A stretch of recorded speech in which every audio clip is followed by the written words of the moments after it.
दोस्तों, Baba Saheb doctor B.R. Ambedkar और सुभाष चंद्र बोस के बारे में तो कई लोग जानते होंगे, लेकिन शायद कम ही लोग जानते होंगे कि इन दोनों ने सिर्फ एक बार मुलाकात की थी और इस मुलाकात में दोनों ने भारत की आजादी के लिए अपने अपने विचार रखे थे।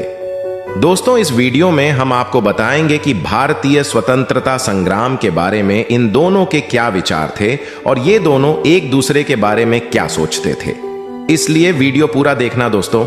ये बात जुलाई 1940 की है, जब बंबई में गर्म और उमस भरे माहौल में राजनीतिक गतिविधियां जोरों शोरों पर थीं, क्योंकि कांग्रेस ने ब्रिटिश शासन के खिलाफ सिविल डिसओवेरियन आंदोलन शुरू कर रखा था।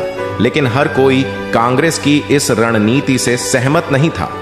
दोस्तों, इसी दिन भारत के भविष्य के बारे में अलग अलग दृष्टिकोण रखने वाले दो व्यक्ति पहली बार मिलने वाले थे। उनमें से एक अनुसूचित जाति महासंघ के नेता डॉक्टर B.R. अंबेडकर थे, जो दलित समाज के हितों का प्रतिनिधित्व करते थे। डॉक्टर अंबेडकर एक प्रतिभाशाली विद्वान, वकील और अर्थशास्त्री थे, जिन्होंने कोलंबिया विश्वविद्यालय और लंदन स्कूल ऑफ इकोनॉमिक्स से अध्ययन किया था। उन्होंने दलितों की मुक्ति के लिए एक विधेयक का मसौदा भी तैयार किया था, जिसे ब्रिटिश सरकार ने अस्वीकार कर दिया था। दूसरे व्यक्ति थे कांग्रेस के पूर्व अध्यक्ष सुभाष चंद्र बोस, जिन्होंने महात्मा गांधी से टकराव के बाद अपने पद से इस्तीफा दे दिया था। सुभाष चंद्र बोस एक करिश्माई और साहसी नेता थे, जिन्हें उनकी राष्ट्रवादी गतिविधियों के लिए अंग्रेजों ने कई बार कैद किया था। उन्होंने यूरोप की यात्रा भी की थी और एडोल्फ हिटलर और बेनिटो मुसोलिनी से मुलाकात कर भारत की आजादी के लिए उनका समर्थन भी मांगा था। दोनों व्यक्तियों ने दादर में अंबेडकर के आवास पर मिलने की व्यवस्था की थी। बोस अपने करीबी सहयोगी यसीए के साथ एक कार में पहुंचे थे। डॉक्टर अंबेडकर ने उनका गर्मजोशी से स्वागत किया और उन्हें जलपान कराया। फिर तीनों लिविंग रूम में बैठ गए और बातें करने लगे। डॉक्टर अंबेडकर ने सुभाष चंद्र बोस के आने पर खुशी जाहिर की और बोस से कहा कि मुझे खुशी है कि आप आ सके मिस्टर बोस। मैं आपकी गतिविधियों पर बड़ी दिलचस्पी से नजर रखता रहा हूं। बोस ने डॉक्टर अंबेडकर का धन्यवाद किया और उनसे कहा कि मैं भी दलितों के उत्थान के लिए आपके कार्यों से प्रभावित हूं। अब डॉक्टर अंबेडकर ने उनसे कहा कि आपके दयालु शब्दों के लिए धन्यवाद, लेकिन मुझे डर है कि हमारे प्रयासों का कोई खास नतीजा नहीं निकला है। अंग्रेज भारत पर अपना शासन कायम रखने और हमें हमारे अधिकारों से वंचित करने पर अड़े हुए हैं। बोस ने इस बात पर कहा कि मैं आपसे सहमत हूं। डॉक्टर अंबेडकर अंग्रेज अपनी इच्छा से भारत छोड़ने वाले नहीं हैं। भारतीय जनता के व्यापक विद्रोह से ही उन्हें बाहर निकालना होगा। अब डॉक्टर अंबेडकर ने बोस की इस बात पर कहा, और आप ऐसा करने का प्रस्ताव कैसे रखते हैं मिस्टर बोस? क्या आपको लगता है कि कांग्रेस का सिविल डिफेंस आंदोलन पर्याप्त है? फिर बोस ने कहा कि नहीं, डॉ अंबेडकर में गांधी के अहिंसक तरीकों में विश्वास नहीं करता। वे अंग्रेजों जैसे क्रूर शत्रु के विरुद्ध अप्रभावी और निरर्थक हैं। अब डॉक्टर अंबेडकर ने इस बात पर कहा, तो फिर आपके पास विकल्प क्या है मिस्टर बोस? बोस ने कहा कि मेरा विकल्प अंग्रेजों के खिलाफ सशस्त्र संघर्ष संगठित करना है। एक भारतीय राष्ट्रीय सेना का गठन करना है, जो यूरोप और एशिया में हमारे सहयोगियों के साथ लड़ेगी। डॉक्टर अंबेडकर बोस की इस बात को सुनकर थोड़ा सा चौंक गए थे। उन्होंने बोस से पूछा, सहयोगी, आपके सहयोगी कौन है मिस्टर बोस?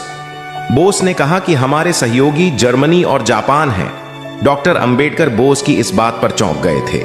उन्होंने कहा, जर्मनी और जापान, लेकिन वे तो फांसीवादी शासन हैं जो अपने ही लोगों पर अत्याचार करते हैं और दूसरे देशों पर युद्ध छेड़ते हैं। बोस ने कहा कि मैं जानता हूं डॉक्टर अंबेडकर, लेकिन वे ब्रिटेन के दुश्मन और भारत के दोस्त भी हैं। उन्होंने हमें हमारी आजादी हासिल करने में मदद करने का वादा किया है। अब डॉक्टर अंबेडकर ने मन ही मन सोचा और फिर बोस से पूछा, और उनकी मदद की कीमत क्या होगी मिस्टर बोस? बदले में वे हमसे क्या मांगेंगे? बोस ने कहा कि कुछ नहीं डॉक्टर अंबेडकर, हमारे आभार और सहयोग के अलावा कुछ नहीं।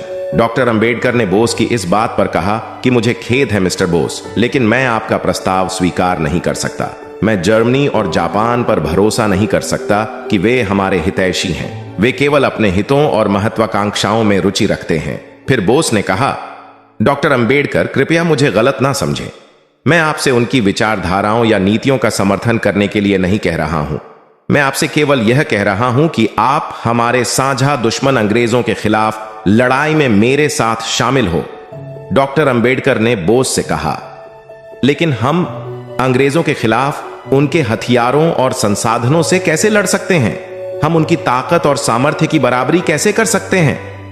बोस ने डॉक्टर अंबेडकर को विश्वास दिलाते हुए कहा कि यदि हमें विश्वास और साहस है तो हम ऐसा कर सकते हैं। यदि हमने इच्छा शक्ति और दृढ़ संकल्प है तो हम अपनी मातृभूमि के लिए सर्वस्व बलिदान दे सकते हैं। अब डॉक्टर अंबेडकर ने कहा कि मिस्टर बोस, मैं आपकी देशभक्ति और जुनून की प्रशंसा करता हूं, लेकिन मैं आपके आशावाद और आत्मविश्वास से सहमत नहीं हूं। बोस ने कहा कि डॉक्टर अंबेडकर कृपया अपने निर्णय पर पुनर्विचार करें। कृपया उन लाखों दलितों के बारे में सोचें जो जाति उत्पीड़न और ब्रिटिश अत्याचार से पीड़ित हैं। अब डॉक्टर अंबेडकर ने बोस से कहा कि मिस्टर बोस, मैं हर दिन और हर रात उनके बारे में सोचता हूं। वे मेरे भाई बहन, मेरा मांस और मेरा खून है। बोस ने कहा, तो फिर मेरे साथ आओ डॉक्टर अंबेडकर, उन्हें उनके दुख और बंधन से मुक्त कराने में। फिर अंबेडकर बोले, नहीं मिस्टर बोस, मैं आपके इस जोखिम भरे काम में शामिल नहीं हो सकता। बोस ने कहा, क्यों नहीं डॉक्टर अंबेडकर, क्यों नहीं? अब डॉक्टर अंबेडकर ने जवाब दिया, क्योंकि मैं नहीं मानता कि हिंसा हमारी समस्याओं का उत्तर है। फिर बोस ने पूछा, तो फिर उत्तर क्या है डॉक्टर अंबेडकर? अब डॉक्टर अंबेडकर ने इस बात का सीधे सीधे जवाब दिया। उन्होंने कहा कि इसका उत्तर है शिक्षा, कानून और आंदोलन। इसका उत्तर संवैधानिक सुधार, सामाजिक न्याय और राजनीतिक प्रतिनिधित्व है। बोस ने डॉक्टर अंबेडकर की इस बात पर कहा कि यह तो साधन है। डॉक्टर अंबेडकर साध्य यानी प्रैक्टिकल नहीं है, साध्य है स्वतंत्रता और संप्रभुता। अब डॉक्टर अंबेडकर ने जवाब में कहा कि और यह साध्य है मिस्टर बोस, साधन नहीं है। साधन है शांति, लोकतंत्र और मानवाधिकार। तब आखिरकार बोस ने डॉक्टर अंबेडकर से कहा कि मैं देख रहा हूं कि हम एक गतिरोध पर पहुंच गए हैं। भारत के भविष्य के लिए हमारे पास अलग अलग दृष्टिकोण हैं। फिर डॉक्टर अंबेडकर ने भी कहा कि हाँ मिस्टर बोस, हम ऐसा ही करते हैं और मुझे इस बात का खेद है कि हम इस बात पर सामंजस्य नहीं बिठा सकेंगे। फिर अंत में बोस ने कहा, तो आइए हम असहमत होने पर सहमत होते हैं डॉक्टर अंबेडकर। आइए हम मित्र बनकर अलग होते हैं, शत्रु बनकर नहीं। डॉ अंबेडकर ने भी कहा, बहुत अच्छा मिस्टर बोस, आइए हम मित्र के रूप में आजाद हो जाएं। मेल मुलाकात के अंत में दोनों व्यक्तियों ने हाथ मिलाया और एक दूसरे का अभिवादन किया। बोस और डॉक्टर अंबेडकर का आवास छोड़कर चले गए। अंबेडकर ने भी अफसोस की सांस लेते हुए उन्हें जाते देखा। डॉ अंबेडकर मन ही मन सोच रहे थे कि यदि बोस अपनी योजना में सफल हो गए तो भारत का क्या होगा। उन्होंने यह भी सोचा कि यदि बोस अपनी योजना में विफल रहे तो दलितों का क्या होगा। उन्होंने यह भी सोचा था कि क्या उन्होंने वाकई में सही फैसला लिया है। तो दोस्तों, यह थे डॉक्टर अंबेडकर और सुभाष चंद्र बोस की इकलौती मुलाकात के कुछ अंश, जिसमें इन्होंने भारत की आजादी को लेकर अपने व्यक्तिगत विचार साझा किए थे। दोस्तों, वीडियो में जानकारी पसंद आई तो इसे लाइक कीजिए और हमारे चैनल को सब्सक्राइब कीजिए। मिलते हैं अगली वीडियो में। जय हिंद, जय भारत, वंदे मातरम।